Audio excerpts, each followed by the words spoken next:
Mao ka na ang pagpaminaw sa pulong sa atong buhi ka Diyos. Ano galing so this is the first Sunday of the year 2026 and it's great way for us to start this year na ani sa pagpaminaw sa pulong sa atong buhi ka Diyos. Hope and pray na ato ang mga kasing-kasing andam na, ang ato ang madalungan, andam na, nabutan na ato mga Biblia, andam na graan.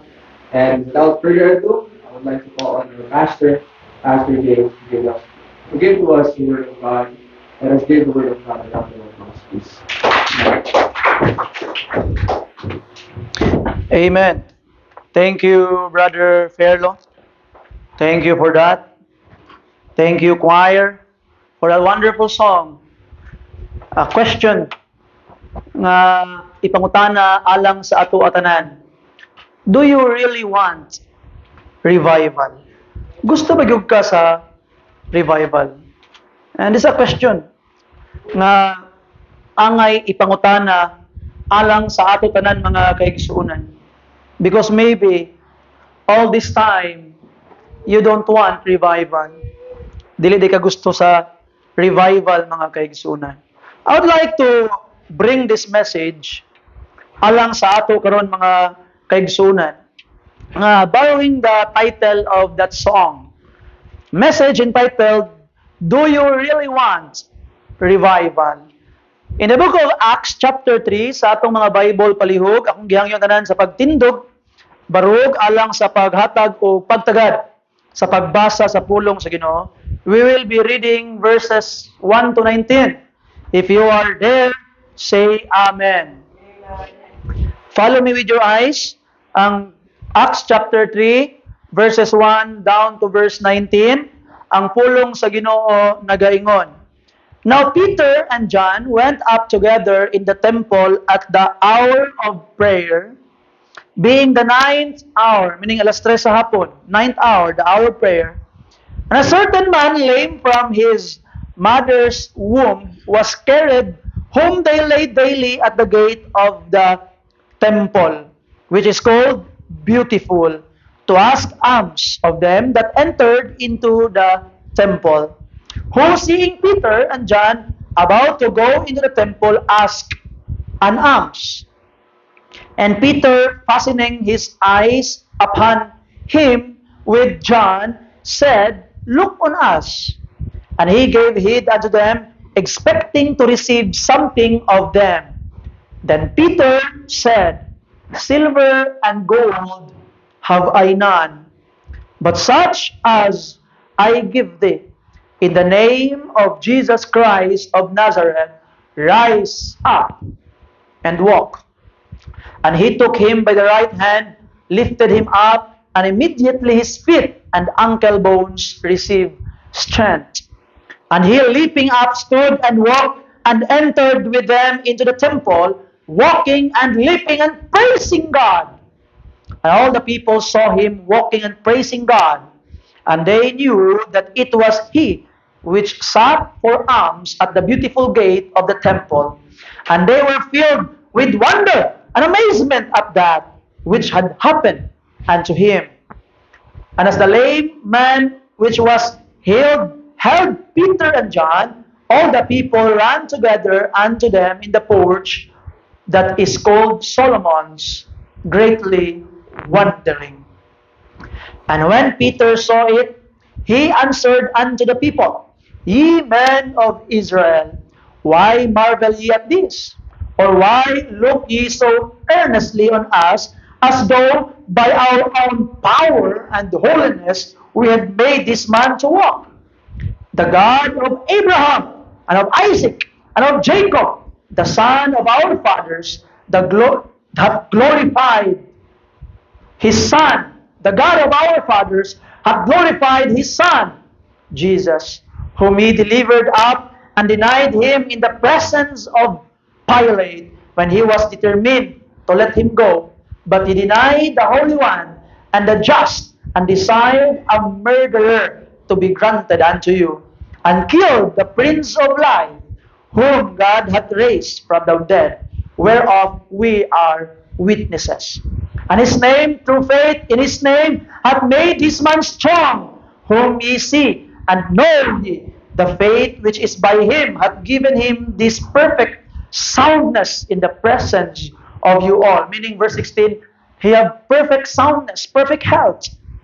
And now, brethren, I wot that through ignorance ye did it, as did also your rulers. But those things which God before had shewed by the mouth of all his prophets that Christ should suffer, he hath so fulfilled. Repent ye therefore, and be converted, that your sins may be blotted out, when the times of refreshing shall come from the presence of the Lord. Let's pray. Father God, Lord God, maybe some of us came here for ourselves. We want to grow. We want to begin the year rightly. Maybe some of us, Lord, came here because we wanted to see change in our lives. And we wanted to begin this year in the right way. Begin seeking your kingdom. Lord, bless those people who came because of that. Maybe some of us, Lord, came here not only for themselves but for others. They are bringing a need, praying for someone, praying for the salvation of someone. Lord, I pray that you'd grant their prayers, answer it in a very special way. But Lord, help us not to forget that the real reason why we came is for your sake. We came for your sake. That even a little part of our life could be blessing to your name. We want to bless your holy name, Lord. We want to honor you.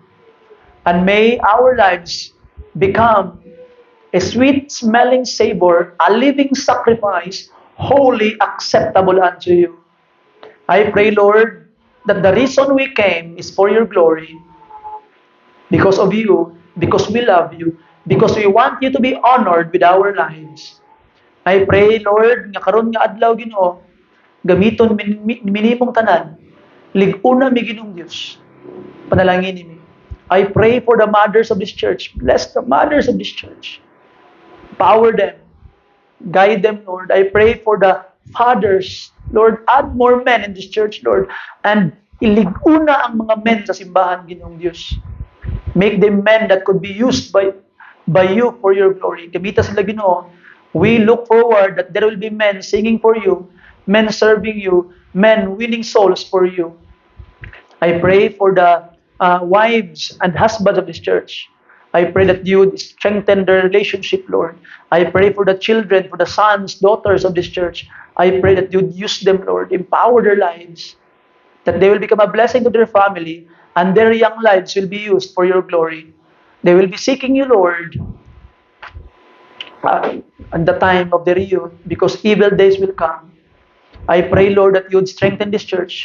Make us a church, Lord, that would really stand for your purpose. We will glorify you, Lord.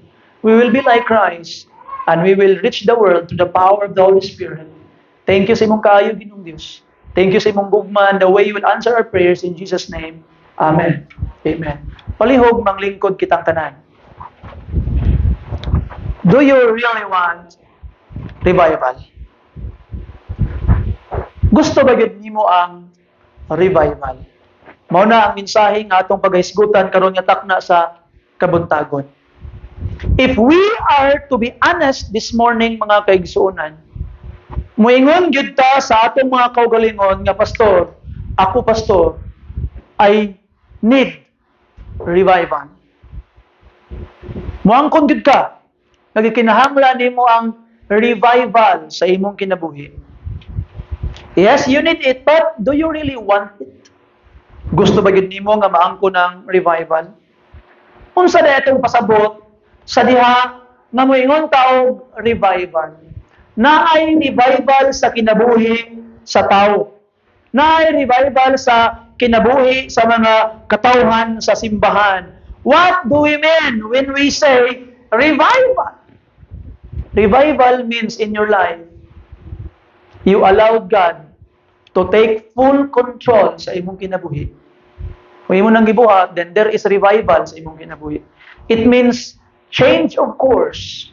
Gibag-o nimo ang entirely nga dalan sa imong kinabuhi. Change of course, entirely change course mga kaigsunan. You are now walking in the path God intended you to walk. That is revival. It means gibiyaan nimo ang imong dating pagkatawo. Gibiyaan nimo ang imong dating dautan nga mga binuhatan. Gibiyaan nimo ang imong paborito nga sala nga imong ginabalik-balik, and that is revival. It means an obedience. Gi-obey nimo ang Ginoo and a full surrender to Jesus. That is revival. He will control your life. He will change the course of your life. He would want you to leave things in your past. And you will surrender to Him and obey His voice. That is revival. Now the question is, do you really want it? Do you really want revival? Kaya kung naay revival mga kaigsunan, naay kinabuhi nga mabago, naay sala nga mabiyaan, naay sala nga kumpisal, naay kinabuhi nga makaangkon og kadaugan, that is revival. Now, again, let me ask the question, do you really want revival? Do you really want it? And revival is not something we decide to do or organize. Sometimes, ato ning ma-misinterpret ang atong mga terminology in the world because sa kalibutan, sa atong simbahan, mga kaigsunan, mingon ta ay magpahigayon ta og revival meeting. Mag-revival ta karong inani. Mga kaigsunan, revival is not planned. Revival is not organized. Revival is asked from the Lord. Pangayoon nimo sa Ginoo. And most of the time, revival will begin in the life of an individual. And the fire will be spread to the people that surrounds him. So ato makita mga pinangga, revival is something that God and only God can provide.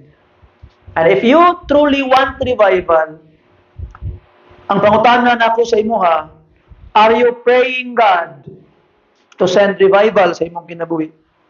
Lord, di kapoy nakuha na akong kinabuhi, Ginoo, nga napuno sa sala, napuno sa kadautan. Ginoo, bag-uhan mo, Lord. Gikapoy nako, Ginoo, sa akong kinabuhi, Ginoong Dios, na nahilayo sa imo. Ginoo, ipaduol ko nimo. Ginoo, nakapoy nako sa akong kinabuhi, nga puno sa kabugaton. And Lord, please, carry my burden. I offer to you my burden. I want revival. Gipangayo ba na nimo sa Ginoo? Kay basig wala pa, basin. Actually, maybe, you don't actually want revival. Do you want to be more faithful? Gusto ba ka nga mahimong mas faithful sa Ginoo? Do you want a change for the better? Are you not tired of living a life so far away from your Savior? Do you really want revival? Gusto na ba ka mabalik sa tiilan sa Ginoo, mobiya na sa mga butang nga naghatag kabugaton sa imong kasing-kasing? Maybe igsuon. The reason why you don't ask it, you don't pray for it, because you don't desire it. You don't pray for it because maybe you don't want revival. This morning, mga pinangga, ako mong ginahangyo, ginatawag ng mga kaigsuonan. Ako nanawagan, naghangyo sa inyo ha, tinguhaan nga makaangkon kag revival. Have revival in your life today, especially in the beginning of this year 2026. So I would like to ask a question again. Do you really want revival? And let us look at the people of our text. Atong lantaon karon mga kaigsuonan, ang naitabo sa ilahang mga kinabuhi when there were revival nga niabot sa ilang kinabuhi mga kaigsuonan. Hindi ako maglangan pa. I will bring you to the first person that we will be studying this morning. Number one, let's look at the man who get more than what he asked for. The man who get more than what he asked for. Sa atong text mga kaigsunan, we found Peter and John nga niadto sa templo in the time of prayer, 9th hour, in the Jewish reckoning, and ang 9th hour means alas 3 sa hapon. Alas 3 sa hapon. Ang ilahang gitawag nga 9th hour. Ang alas 6 sa buntag, mao ang first hour, mga kaigsunan. Okay? Third hour, alas 9, 6th hour, alas 12, 9th hour, alas 3, 12th hour, alas 6 sa gabi. So alas 3 sa hapon, mga pinangga, ato makita that the Apostle Peter and Apostle John niadto sa templo for prayer. Kay kaniadto wala pa sila kaugalingong mga building sa simbahan. They are still sharing to the old Jewish religion, Judaism. Sila templo, dito sila mag-ampo. And all the prayers that they prayed means a lot to them now that they understood the plan of God through the Lord Jesus Christ. So, nagpadayon silang pag-ampo. And dito sa beautiful gate, ngayon sa katao, nga kada adlaw ginahatod sa iyang mga paryente, maglingkod sa tiilan sa templo para manglimos. Para makakaon, kada adlaw, makasurvive, makakwarta. And it is familiar to us. You notice kanabitong mag-Christmas na magdadala o kanang music, kanang speaker, unya pagkahuman, naibuta, nahawiran sa iyang kauban, iana iyang kamot kay para mangayo. And that is exactly what is happening here. Na mga naghatod sa iyaha, ibutang na dito sa babas templo, kay siyempre ang mga tao gikag simbahan, gikan mo simba, mura og kani kay manggihatagon pa ni kay gikan ni nagampo. And they were expecting nga makadawat sila og limos. Siya og limos kada adlaw didto sa templo. And while in the temple, mga kaigsunan, nebo si John, nangay siya limos. And you know, he asked for arms, but he get legs. Tiil yang naangkod. Dili arms. Dili limos. He just want a few coins, a few money that could help him survive for another day. Kaon lang. Pagkaon lang. Lahi na itong mga makililimos karon kay gwapo na kay mga cellphone. You see? There was an interview nga gihimo mga kaigsunan, no? I don't know what, it was a blog nga naayo sa Kabadjaw, niadto didto sa Gaisano kay nagpalit og brand new nga cellphone. And there was someone asked, pila pud ang imong malimos sa usa ka adlaw? Gamay rang 1,000. 1,500, 2,000. Okay? But this man, sa tong text mga kaigsunan, just was there, wanting to survive, asking alms. Nagapakilimos para makakaon. And ang iyang ipangayo is katulang yung igo-igo para mabuhi siya. Anang adlaw, makasurvive siya the next day. Mo nang ginadayungan siya kada adlaw para mabuhi siya. Kabalo ka igsoon, ang atong kinabuhi sama ani nga makililimos. Precisely what is happening to us. We settle with the worldly things that could help us survive for a few days, for a few months, for a few years. Sige ta focus sa mga kalibutanong nga butang. Kalibutanong nga butang nga dili mo lungtad hangtod sa kinabuhi nga walay katapusan. Ato makita mga kaigsunan ang giingon ni Jesus Christ, atong gitawag na babae didto sa atabay, ang moinom ani nga tubig uhawon ra. Pero ang moinom sa tubig nga akong gihatag, di na gyud pag-awahon hangtod sa kinabuhing walay katapusan. Ingon ba ni Jesus Christ, kamo nagatrabaho para sa kalanaon nga mohatag og kusog sa inyong mga lawas. Pero ako mohatag sa inyong kalanon nga makaangkon mo kinabuhi nga walay katapusan. Atong kinabuhi niining kalibutan, we only focus on the things that make us survive for the day, survive for the month, survive for the year. Nakafocus ta mga kaigsunan.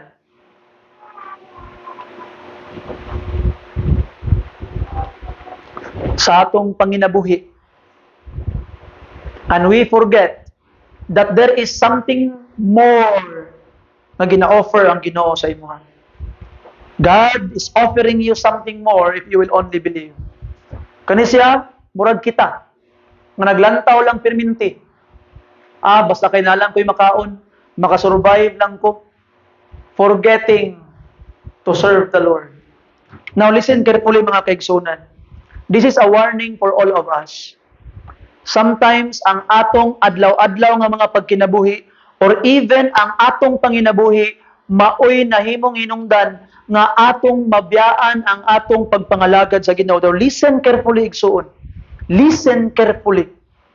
That is the best recipe for disaster. The devil will help you in the first year, second year, third year. Abi nimo okay imong kinabuhi. Okay man ko may nahitabo sa ako. Gi-bless man gyapon ko. Listen carefully. Not all blessings are from the Lord. Tingala ka pagkaminyo nimo, miserable ang imong kinabuhi.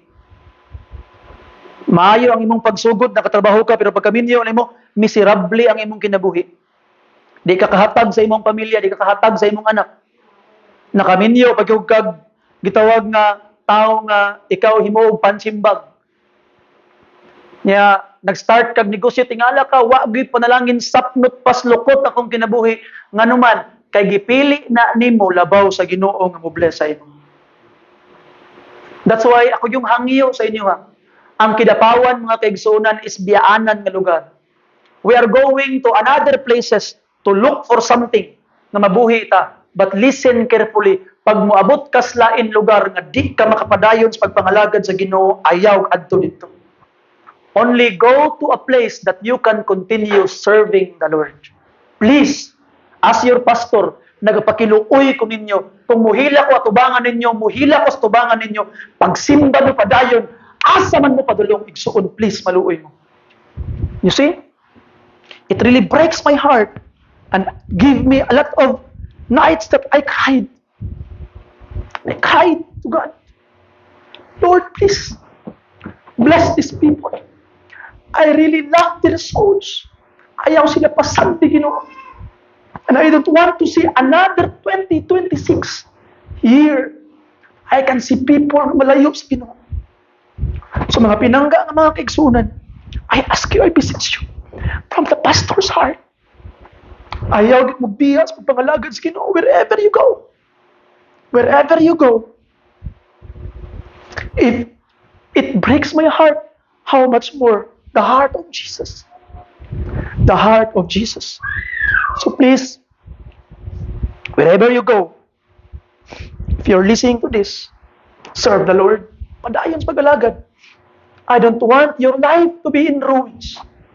I have seen lives of countless brothers and sisters nga gibaylo ang ilang kinabuhi sa kalibutan labaw sa pagpangalagad sa Ginoo, and I have witnessed their ruins.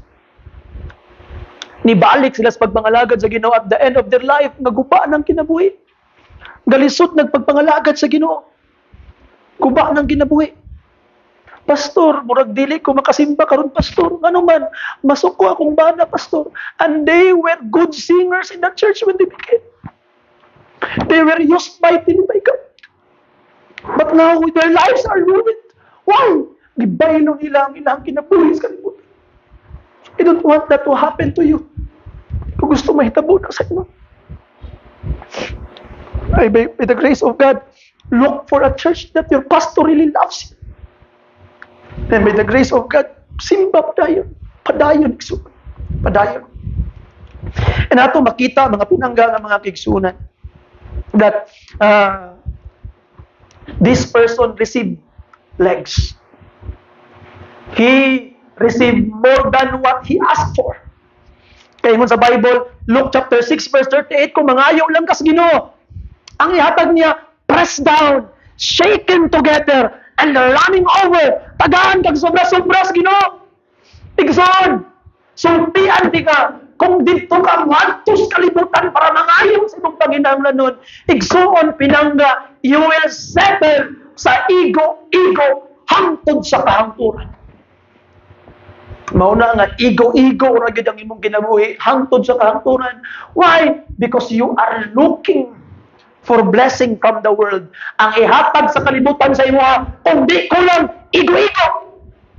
Pero ang giingon sa pulong sa Ginoo, Luke 6:38, shaken together, pressed, running over, magsubra-subra, just believe in God, have faith. Tuos Ginoo. Believe in God. And sometimes ato makita that God answers prayer in a way we don't like. Mo nang pangutana karon aning tawana. Person, do you really wanted to be healed? Do you really wanted to be revived? Ngano man, na-revive yang tiil. He experienced revival to the power of Jesus, in the name of Jesus. Now listen carefully. Karon nga makalakaw na siya. Karon nga kusga na yang tiil. Makapanglimos pa sa di na. Dili na. Ang iyang nahibaw-an nga panginabuhi kay from his mother's womb man siya bakol. Ang iyang nahibaw-an nga panginabuhi pagpanglimos ra gyud. Wa na gyud lain. And when he was healed, it means na di na siya pwede manglimos.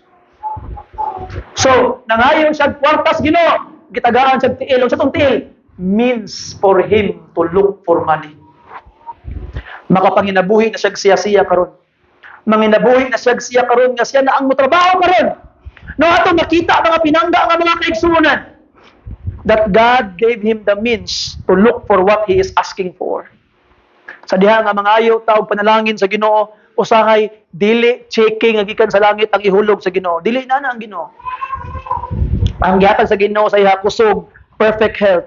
Karon makatrabaho na siya, makapanginabuhi na siya. You see that? So mga pinangga nga mga kaigsunan, sometimes when we ask for blessing, God will give you job. God will give you opportunity. God will give you something for you to work for the answer of your own prayer. Kay dili gusto sa Ginoo nga mahimong tangtapulan mga pinangga nga mga kaigsunan. That's why the question for us, this person, do you really wanted to be healed? Do you really wanted revival? Kaya nga naman, pag ma-revive na ka, mabuhi na ka, dili na ka pwede manglimos. Mo trabaho na ka, magpatulo na ka sa mong kagaling masingot. To where, Higala Edson, let me ask you this question. Do you really want revival? Because if God will send revival in your life, you will really want to serve Him. You will dedicate your life to Him. You will obey Him. You will love Him. You will serve Him. Do you really want that? Gusto ba yung ka na? Gusto ba yung ka na, mga kaigsunan? Gusto ba yung ka na? You see? So this is an entire lifestyle change. When there was revival sa kinabuhi atong makililimos. Now the question for you, my dear brothers and sisters, do you really want revival?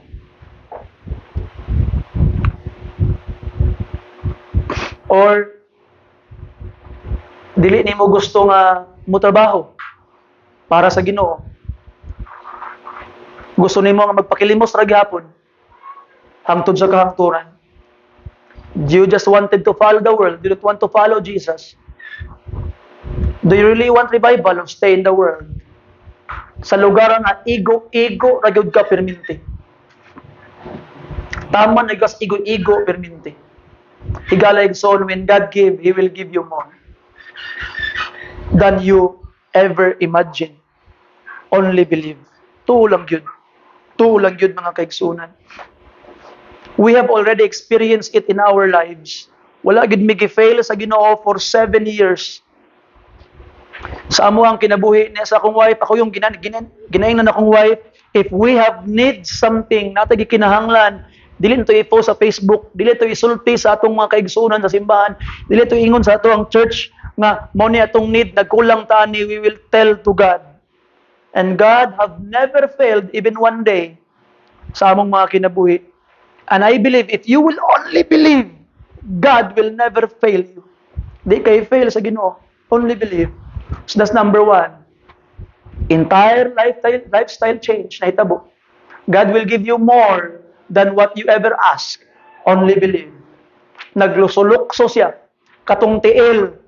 nga way kusog, nagamit alang sa paglukso-lukso, paghimayas Ginoo. Katong baba nga pangayo laglimos perminti ang nabawaan, nagamit na para daygon ang Ginoo. There will be change. There will be change. So, question for you, do you really want revival? Number 2, mga kaigsunan, katong taong sa number 1, someone who experienced revival. Kaning number 2, mga kaigsunan, men who had already experienced revival. Men who had already experienced revival. In chapter 2 sa Book of Acts, mga kaigsunan, Book of Acts chapter 2, ato makita ang pulong sa Ginoo verse 1, and when the day of Pentecost was fully come, they were all with one accord in one place, and suddenly there came a sound from heaven as of a rushing mighty wind, and it filled all the house where they were sitting, and there appeared unto them cloven tongues like as of fire, and it sat upon each of them, and they were what? Filled with the Holy Spirit or the Holy Ghost, and began to speak with other tongues, and the Spirit gave them utterance. So there was revival. They received the power of the Holy Spirit. So si John o si Peter have experienced revival in chapter 2. We found these apostles experience the power of the Holy Spirit, turning this discouragement. Mga discouraged kini sila. Nang gihilak sila sa kamatayon ni Kristo, nang gitago sila, nangahadlok sila. But now, they are ready to give the ultimate sacrifice for Jesus. Sa diha nga nakaangkon sila, revival silang kinabuhi. They became rich in faith. Mga kaigsunan. Manahon nimo, lahi gid kayo ang mga pastors sa atong panahon karon o sa panahon ni Jesus Christ or sa panahon sa mga apostles or even sa mga apostles themselves. Kung tanawin mo mga kaigsunan in chapter 2 verse 44, unsa ang nahitabo? And all believed, and all that believed, are you there? Say amen. Were together and had all things in common, and sold their what? And goods, and parted them to all men as every man had need. So kanilang gibuhat, na maligya sila giyuta, gipanghatag nila ang ilang mga kabtangan. You see, ang mga member sa church, nang hatag, na maligya, nang hatag. Now look at this. Tingala ka, pag-abot sa verse 6, chapter 3. Verse 6. Then Peter said, silver and what? Have I?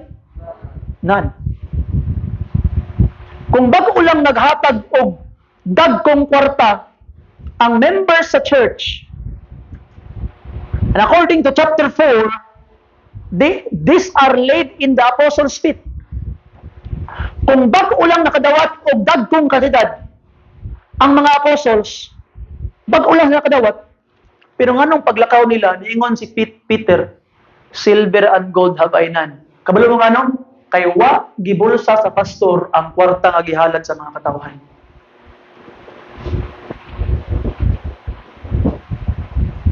And look at the churches of our time today. Nagpadatuay na ang mga pastor.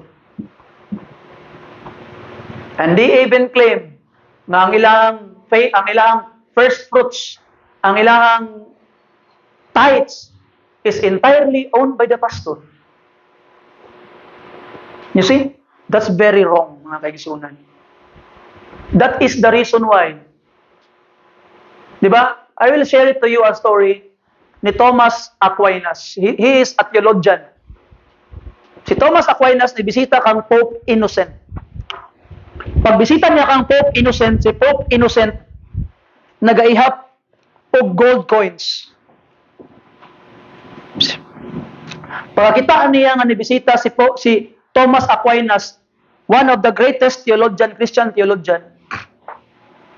Ningon si Pope Innocent, "Oh, Thomas, the church can no longer say, silver and gold have I none."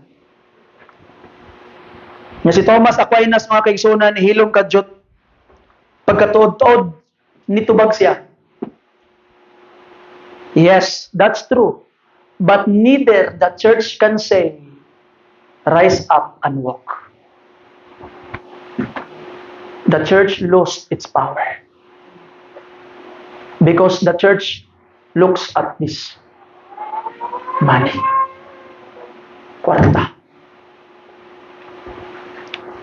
Muna, nakikisabot na ko daan sa akong asawa. Maga, mudako maning simbahan ga. Mudaghan ang kwarta simbahan.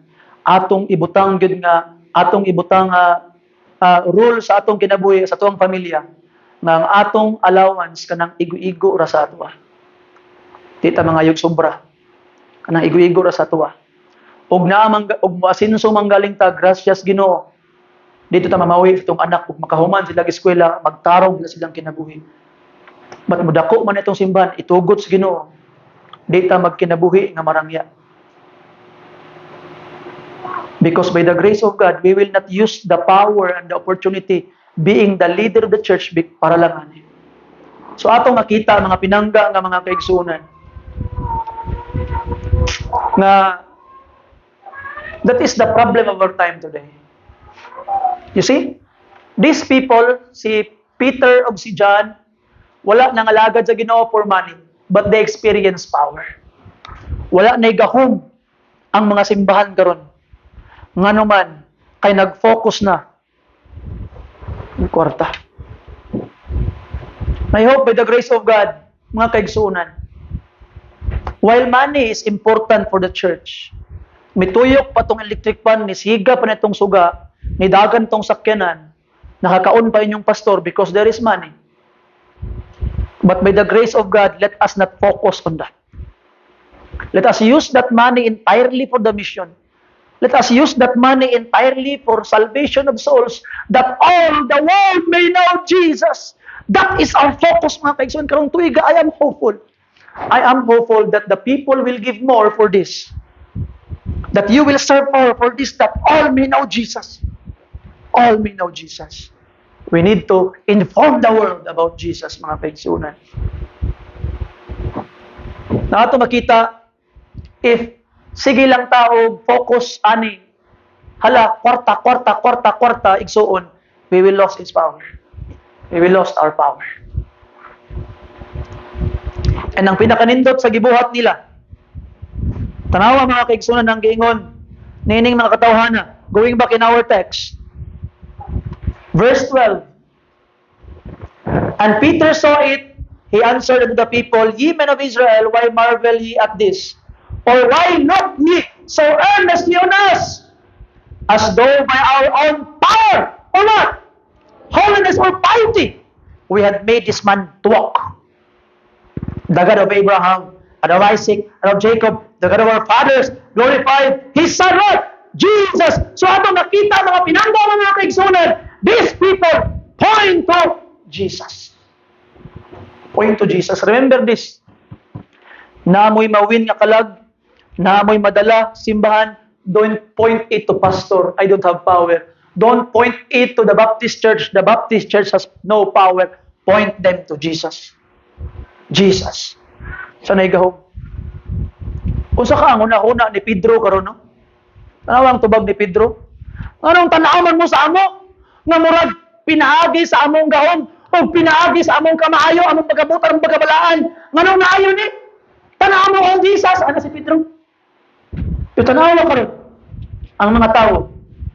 Kaning doktrina sa Roman Catholic, indulgence, nga tungod sa kamaayo sa mga apostolos, tungod sa kamaayo sa mga santos, ang ilang kamaayo, ang ilang merit, mahatag sa imong account. So that, big insult to the Lord Jesus Christ. And even big insult to Peter na nag-ingon, nganong tanaw mo sa ako?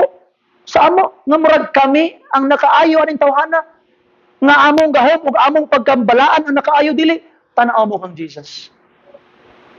You see? Very wrong atong kalibutan karon. And we need to point people to Jesus. Not to the saints, though they were good examples for us. Not to the church, though we learn a lot of things in this church. Not to your pastor is a horrible person. Point them to Jesus. Jesus, mga kaigsunan. And men who had revivals ilang kinabuhi, experience power, and they always point people to Jesus. Dili kita'y sikat. Na, kung wa ko, di gini minani. Namang anani, ako inani. Ako sa una, inani. Kamu karon way ayo. Higa like so no. Point them to Jesus. That you, it's not all about you. Di tungod kay kugihan ka, di tungod kay limpyado ka, di tungod kay butan ka, di tungod kay tarong ka, di tungod kay bright ka. No, because of Jesus. Jesus alone. Jesus. You see? Kabalo ba mo? Kaning simbahan sa Bible Baptist Church Ingaw? Sen pag-ugma dayon, nawala ko diri, function o papadayon gyapon ni. Nga naman, because this is not built because of me. This is built because of Jesus. You see? So ato makita mga pinanggal, let us always point to Jesus. Let's stop idolizing pastors. Let's stop idolizing preachers. Let's look at Jesus by the grace of God. The grace of God. Mga pinangga nga mga kaigsunan. These are the men who experience revival sa ilahang kinabuhi. So pangutana, do you really want revival? You want to experience the power of the Spirit and you want to point people to Jesus? Or do you just want to experience the wealth of the world and point people to yourself? Tanawa ko, kugihan manggugko mo nang nanay ko. Tanawa ko, bright manggugko mo nang nanay ko. Basing mo na yung gusto, you don't really want revival. Higa like so, do you really want revival? So number 3, and lastly mga kaigsuunan, let us look at the source of this revival. The source of this revival. The apostle asked the layman to have faith on the man nailed to the cross 2 months ago. In verse 16 sa atong text, and his name through faith in his name hath made this man strong, whom ye see and know. Yea, the faith which is by him hath given him the perfect soundness in the presence of you all. Sa ato pa mga kaigsunan, to faith in his name, whose name? Jesus. O kaning layman, he knew Jesus. Kaya nga naman, ang pinakadakong balita 2 months ago is the crucifixion of the man named Jesus of Nazareth. 2 months ago, di ka nga event. 2 months ago, 2 ka bulan ang ilabay, na ay gilansang sa cross, ang pangalan, Jesus of Nazareth. Kaila ang maong tao. And it is a big challenge for him na mutuo sa ngalan sa taong gipatay, nga gidungog na banhaw. But by the grace of God, nakatindog siya nga naman, he believed. He believed. So ato makita mga pinangga nga mga kaigsunan, paminaw o pagayo. If you want revival sa imong kinabuhi, you can only come to Jesus. Go to Jesus. You know, pasalamat ko lahi gid ang Christianity. Specifically ang Baptist Christians, lahi gyud. Most of the other religion, other Christians, Christian denomination, o other religion na mga Buddhism, mga Taoism, mga Islam, lahi gid kayo. Nga naman, let's say for example, sa kalahian sa Christianity, Pastor. Acceptance begin in the beginning. Any other religion, acceptance will take place at the end. So, pasabutin mo, Pastor. Let's say for example, pananglitan. Si Brother Fairlo, pananglitan lang. Ingnon niya si Lay. Malay, naay libro diriyo. Cookbook ni. Cookbook ni siya. Kaning cookbook o kaning household chores nga libro, tanawan ni, memorize ni. Pag imo na ning mahibaw-an tanan, pag imo na ning mabuhatanan, pakaslan na naka. So, ibatiyo ni mo, Sister Lay. Lahin na, oy. Kuyawa ni, oy. Ay, haraman ko ni mo dawaton kung ako na ning nabuhat.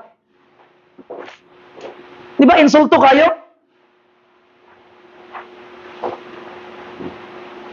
If you do it to your fellow human being, you're insulting him. But why people are doing it to God?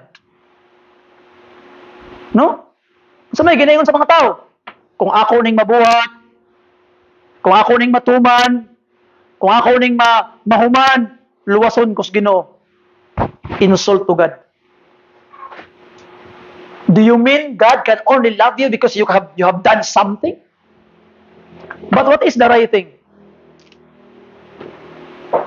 Muluto ka, niatiman ka, nga naman because you already received the love. You are already accepted. In Christianity, mga kaigsunan, acceptance begin in the beginning. Munang gapangalagad tas Ginoo, gasimba ta, nga naman, higugma tong Ginoo, nga naman, because we are already accepted. Gidawat kas Ginoo sa kunsa ka. Gipasaylo ka niya. Akong gipangutana akong mga estudyante ganina didto. O Brad, nganong makaingon man ka nga luwas na ka? Alang pastor kay gidawat na ako si Jesus Christ akong Lord and Savior. Gidawat nimo si Jesus Christ nga imong Lord and Savior. Magkasala man dako. Unsa may pruweba nimo nga gidawat pug kaniya? Ikaw sayon ra mudawat para ka mudawat sa Ginoo. Pero ang pangutana, dawaton ka kaniya? That's our problem. Magkasala man ta. Bawal man sa langit ang naay sa kakudit nga sala. Revelation 22:27. Dawaton nga kaniya? 21:27, 21:27, brother. But because of Jesus, His finished work in the cross, His sacrifice, gihugasan kaniya, gilimpyuhan kaniya, when you believe, you are made acceptable to God. Munang dawaton ka. You see? And there will be revival if you will understand that. Nga dawaton day ko sa Ginoo, bisan pag inani ko, God will receive me bisan pagdautan ko. There will be revival. So unsa man ang giingon sa Bible mga kaigsunan, verse 19, repent ye therefore and be converted. Repent and be converted. Start to change your life. Baguhan na imong kinabuhi igsuon. I hope ikapoy na kas kinabuhi nga layo sa Ginoo. Kung kaniadto nalulong ka sa bisyo, nalulong ka sa sugal, nalulong ka sa daotang mga binuhatan, nalulong ka sa sala. And you know, what is the greatest sin that I found in the Bible? Na ay mga nangawat, mga publicans, kauban nagkaon ni Jesus. Na ay sexual sin, adultery. Sa John chapter 8. Pero wala i-condemn ni Jesus. You see? Na ay nakapatay. Si Paul. Pero giluwas ni Jesus.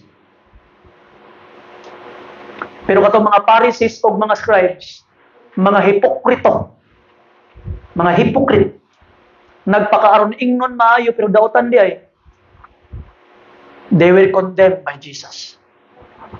And you see that? Sometimes, atong ginajudge pag-ayo ang mga nakasala with sexual sins. Nakasala because they have done some horrible things. Pero atong ginababy ang hypocrisy sa simbahan. I hope, gracious Ginoo, let us stop pretending to be someone we're not.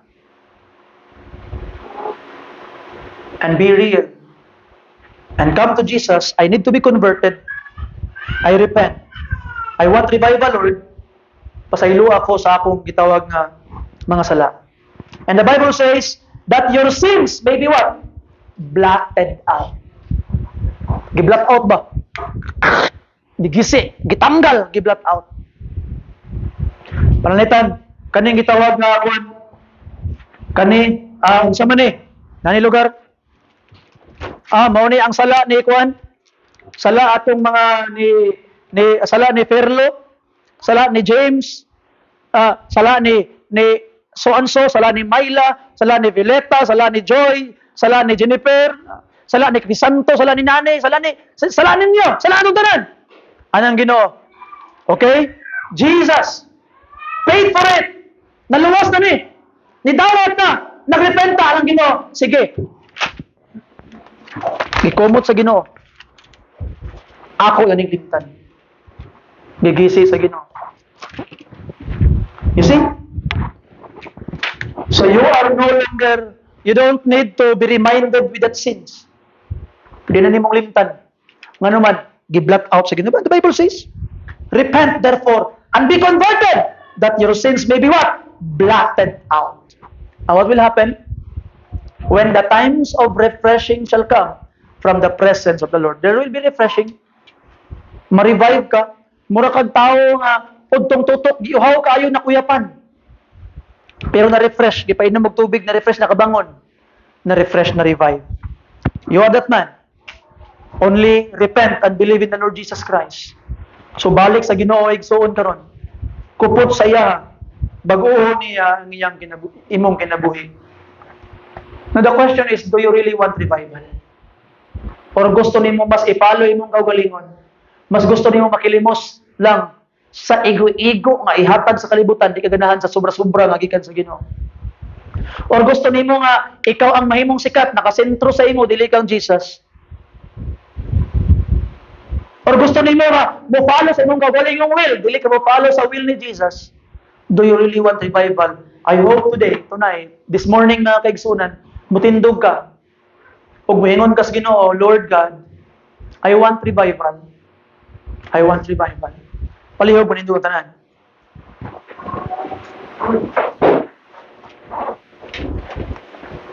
Let us pray. Father God, salamat Ginoo sa imong kaayo. Salamat Lord sa imong panalangin nga gihatag kanamo Ginoong Dios. Thank you Lord for your goodness, your love, your mercy toward us. I pray that you'd bless Ginoo among mga kinabuhi. I pray that the revival will truly come in our lives. We need it, Lord. We need it, Lord. Tabang Ginoong Dios, panalangin mi Ginoo. Salamat Amahan sa imong grasya ug sa imong kaayo nga ihatag kanamo Lord sa iluami sa among mga sala. Lord, send revival Ginoo. Let the power of the Holy Spirit overshadow this church this morning. Tabang Ginoo, we need you. We need you, Lord. In Jesus' name. Amen. What song, Brother Fairlo? Number 471, Cleanse Me.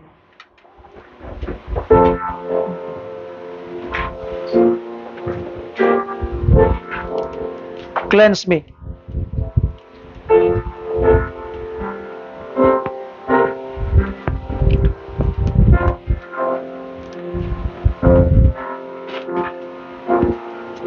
Igsoon, God wants to clean your life. Gusto ka limpyuhon sa Ginoo karon. Baguhon niya imong kinabuhi. Just be willing to come. Surrender lang ang sa Ginoo tanan. Limpyuhon kaniya. Tagaan kaniya revival. And you will experience things na wala na mo na-imagine before. Tuo lang. Salig lang yun sa Ginoo. Di kaniya pasagdan. Di kaniya buhian. Palangga kay Ginoo igsoon. Love kay kaniya. This church also loves you. And I ask you, surrender na.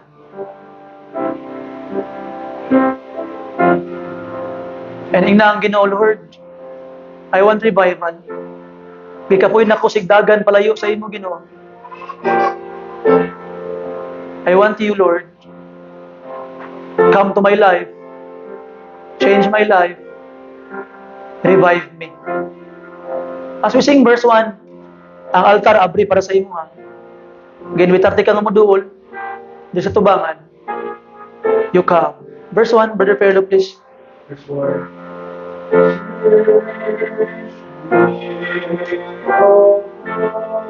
Igsoon, I invite you to come.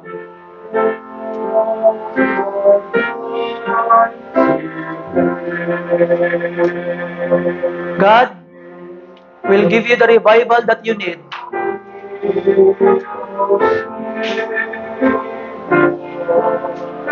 Nagahulat siya sa imo nga igsoon.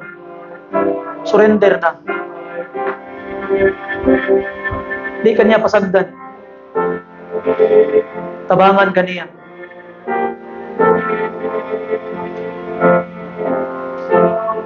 Kuptan kaniya igsoon.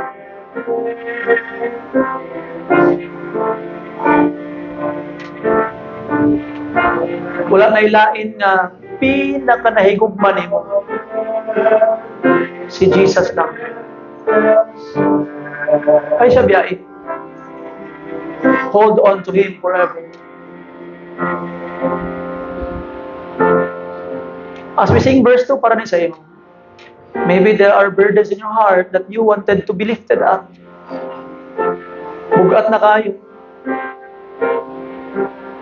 Ngun pa ni Jesus Christ, duol kamo kanako, tanan kamong naghagog na bukatan. Kung tagaan kamo kapahulayan, He will give you rest. You come now to Jesus. Verse 2, Brother Perlo, please.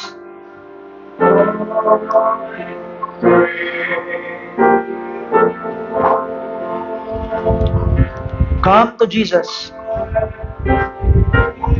He will bless. He will answer your prayer. He will transform your life.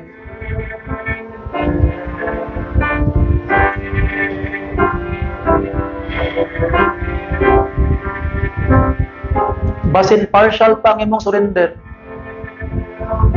Napakaigibilin para sa imong kaugalingon. God wants you to have a total surrender to Jesus.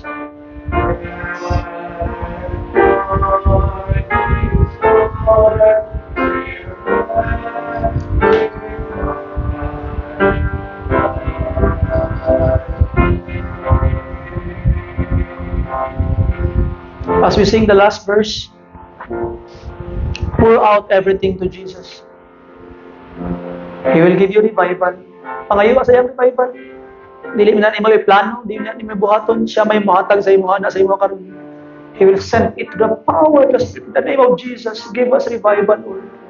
Ingon man ka Ginoo nga ihatag nimo ang Holy Spirit si bisan kinsa nga mangayo nang ayo mi Lord. Give us a spirit. Last verse, please.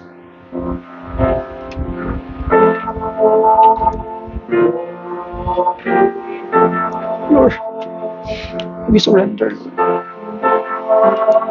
Forgive.